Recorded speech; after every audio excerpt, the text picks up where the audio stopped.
Guys, there's been a lot of discussion recently in the Dead by Daylight community about whether SWF is OP. If you've been following on YouTube, Twitter, forums, Reddit, Discord, you will know that the main perpetrators of this discussion are True Talent on one side and Scott Jund on the other side. And I don't really want to talk about each individual that much, because oftentimes when people come into my Twitch chat and say, DOWSEY, what's your opinions on this person's drama versus this person's drama? I try to stay clear of it. It's none of my business. I don't like drama. I don't want to get sucked into something that I think is oftentimes non-productive when content creators' communities clash. That being said, we do have a really good discussion to be had about whether SWF is unbalanced, whether Dead by Daylight could do more for balance. For those who are unfamiliar with the entire discussion, let me summarize my understanding of how it started. I believe there was a discussion on Twitter about whether Spirit or not is OP, whether Spirit should be nerfed, how you can nerf Spirit to bring her in line. And I think True Talent countered that discussion by saying, well, hang on a second, SWF is OP, and a lot of these things that you're saying is OP about Spirit could be applied to SWF, so why is no one talking about this? And then in true Dead by Daylight fashion, the people who were discussing Spirit then just mob mentalityed onto True Talent, and then True Talent got upset about it because, you know, he acknowledges that there is a 4-to-1 ratio of survivor players to killer players, but then obviously gets upset when a killer player can't, you know, discuss the things that they think is unbalanced and people just mob mentality it. Obviously in Dead by Daylight, there's a 4-to-1 ratio, maybe even a 5-to-1 ratio if you consider queues in Dead by Daylight, of survivor mains to killer mains. And typically people are very unempathetic of both sides and are very bad at discussing both sides Dead by Daylight as a whole. And so often discussions online are very unproductive. And this is often the case of why discussions can turn toxic when it comes to Dead by Daylight in any game, really, in general, especially asymmetric games where you have such a difference in both sides. But I digress. Let's put some gameplay in the background. This is some Nemesis gameplay that I recorded during the public test build. Let's talk about my understanding of Dead by Daylight as a balance as a whole. I'm going to split it into a couple categories. We have SWF, played 4 survivors who are relatively experienced playing optimally. That is the strongest thing in Dead by Daylight. This is proven time and time again by tournament play, which is such a niche element of Dead by Daylight that I typically don't like talking about it. Whenever people bring up tournament play as a reason to balance this, that, the other, my tier list, so irrelevant to, you know, everybody who plays Dead by Daylight that it's not worth talking about. But in this discussion, it proves, I think, that 4-man SWF, when played against an optimal killer, is typically stronger. And so I think it deserves the strongest thing in Dead by Daylight is 4-man SWF when played optimally. After that, though, typically I would say killer is the next strongest thing. In your regular game of Dead by Daylight, I think the killer has more influence whether a game is going to be successful to the killer or successful to the survivors. The decisions the killer make oftentimes will be more impactful than the decisions a single survivor can make. Even against a 4-man SWF of just regular average players, I think the killer typically will have more impact and agency in that match. The weakest thing in Dead by Daylight, as far as this is concerned, in my opinion, is SoloQ. And there's one main reason for that, outside of, you know, lack of communication. It's actually the tomes, if you think about it. The tomes were one of the things that really started the decline of survivor play versus killer play. Because if you look at all of the tomes in history of tome challenges in Dead by Daylight for survivor, they are all secondary objectives to the goal of the survivor. And if you compare them to the killer tomes, the majority of killer tomes are primary objectives for the killer. There's stuff like hook 12 survivors, or hook the obsession 10 times, or, you know, kill 4 survivors by any means, kick a generator, break a pallet, stuff like that. You know, stuff that you just have to do if you want to play a game of killer. You do those things every time. Where the majority of the survivor tomes are stuff like sabo a hook, cleanse a totem, you know, loot a chest, stuff that are usually secondary objectives that don't progress the game in any way and that you have to go out of your way to do. Find a blue glyph around the map somewhere randomly is a prime example of that. And I think that when the tomes got introduced to Dead by Daylight, it really introduced this decline in SoloQ play, because you will have 4 individuals with 4 individual tomes, all doing their 4 secondary objective things so that they can get their rift fragments, get their auric cells back, get some cool cosmetics, and there's nothing wrong with that. That is great stuff. But it started this decline in SoloQ play. Whereas if you're playing in a SWF, a 4-man, a 3-man, a 2-man, you're aware of your teammate's goal usually, because most people will say, all right, I'm going to serve some hooks this game to their friend, and then you can play around that at least in some way. You know what I mean? So I think that the tomes are a real big influencer over why SoloQ, for example, is so weak at the moment. So what are some things that we can do about this? Because it's okay to acknowledge the issue, but what can we actually do to try and bridge some gaps? One of the main discussions I see from True Talent is that he wants to see Swift nerfed. You know, longer gen times, for example, is one of the suggested things, which is something that I personally disagree with, and I'll tell you why. It's because I think that if you look at the spectrum of 4-man optimized Swift to SoloQ, it is a large spectrum. So if you close off that spectrum and then look at just Swift 4-man optimized to, you know, let's say 2-man average players, I would say that's a large spectrum. Even the 4-man optimized to 4 average players is a large spectrum.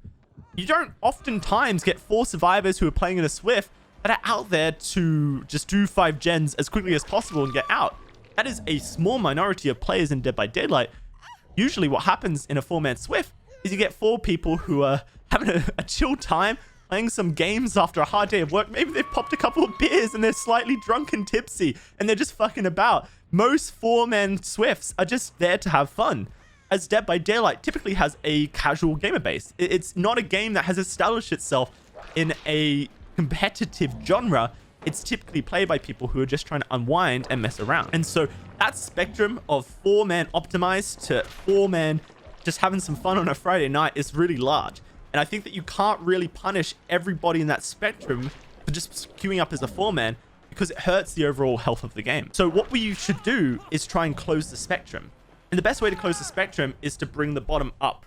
Because when you bring the bottom up, then you can move the entire role of survivor up or down balance-wise as necessary and have more impact over balance of the game. So if we're talking about bringing the bottom up, we need to do that with SoloQ players. And the best way to give SoloQ players a bit more, I suppose, focus in Dead by Daylight is to introduce something like a ping system. If you played Home Sweet Home Survive, you would have seen the ping system in that.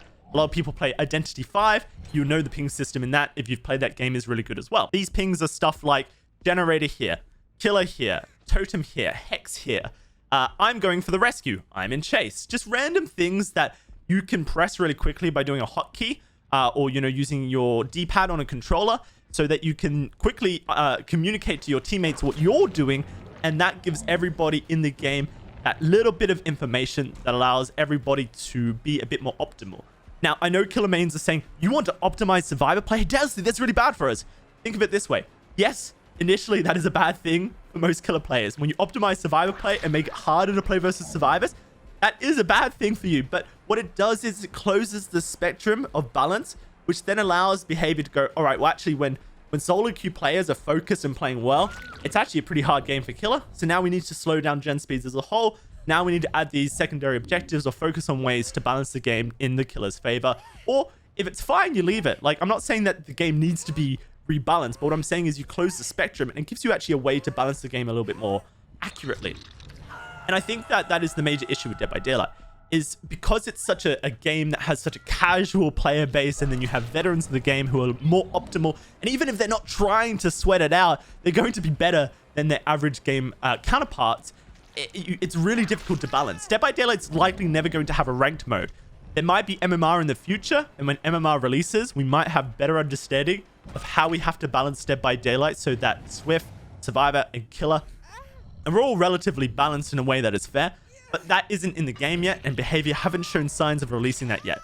So in the meantime, I think it's better that you start bringing Survivor gameplay up, SoloQ up to a standard that is closer to that 4-man optimal Swift, so that you can then balance the Survivor role as a whole. Scott John suggests stuff like seeing who's in a Swift before the game starts. This is something before crossplay enabled that most PC killer players would do. They would essentially surf every 4 Steam profile in the lobby to see who was playing with each other, and then they would switch out their killer or loadout as necessary to counter that. Now, because MMR is releasing to Dead by Daylight in the future, we can no longer actually switch our killer out in the lobby. That's the reason why you are locked into the killer as soon as you queue, is because it will mess up the MMR in the future when it does get released. And so I think that the whole seeing who is in a Swift idea is less of a pain to survivors as it used to be, because Moris are not as impactful as they used to be. You know, an Ebony Mori doesn't just end the game for everyone instantly, and you can't switch out to a super strong killer with a super sweaty loadout when you see it's a 4-man Swift. But I acknowledge the fact that if you do show the killer that it is a 4-man Swift, for example, at the start of a game in the lobby, you will get people dodging. And survivor queues are long as they are already. And whilst I don't think that it will necessarily elongate survivor queues to a point where it's, you know, double or triple, it's probably not even going to be 1.5 times either. It could be quite frustrating if you are playing as a 4-man Swift. You've already had to queue for a long time, and then you see killer after killer dodge you because they know that you're in a 4-man Swift. So it is an idea to consider. Maybe it's worth testing from behavior standpoint just to see how long it actually increases the queue time of a survivor so that you can make that decision a little bit more educated wise. It's really hard to have these discussions because whenever you discuss something like this, a majority group of people will have conflicting ideas.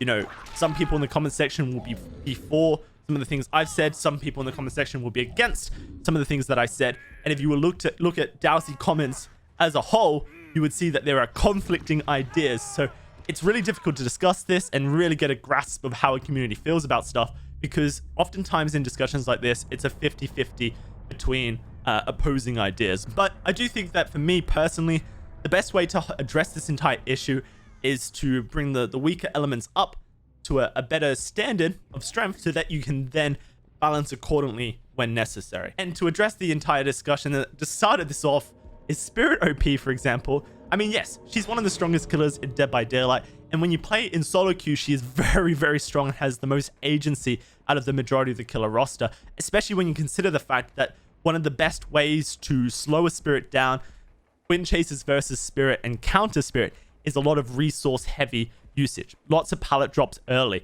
which means that you need your teammates to be working on generators as their primary objective. And in SoloQ, there's so many secondary objectives that survivors are going for that you are very likely to not have an optimal team that can counter a Spirit. So it's extremely hard to counter a Spirit in SoloQ. Obviously, tournament play shows that it is possible when you have 4 survivors who are coordinating doing gens, but that is such a niche in Dead by Daylight that the entire discussion about is Spirit overpowered is a valid one. And there are some things that you can do to make it so that the average survivor has a better chance of winning a 50-50 versus a Spirit in chase. And that would be not the worst thing to add into Dead by Daylight. Anyways, this is me concluding what I have to say on the matter. Yes, Swift when played optimally is strong, but typically when Swift is played, it's with 4 people who aren't necessarily actually playing at an optimal level. And it would be better if we could bring the lower element of survivor upwards so that you can balance accordingly. That would make Dead by Daylight easier to balance as a whole when it's already so difficult because of spectrum of players, casual versus, you know, elite, and, you know, everything that is asymmetric games as it is. So anyway, I'm going to leave it there. Hope you guys enjoyed. If you did, hit the thumbs up button. If you haven't subscribed yet, then what are you doing? Press the red button, turn it to gray. I'll catch you guys on the next video.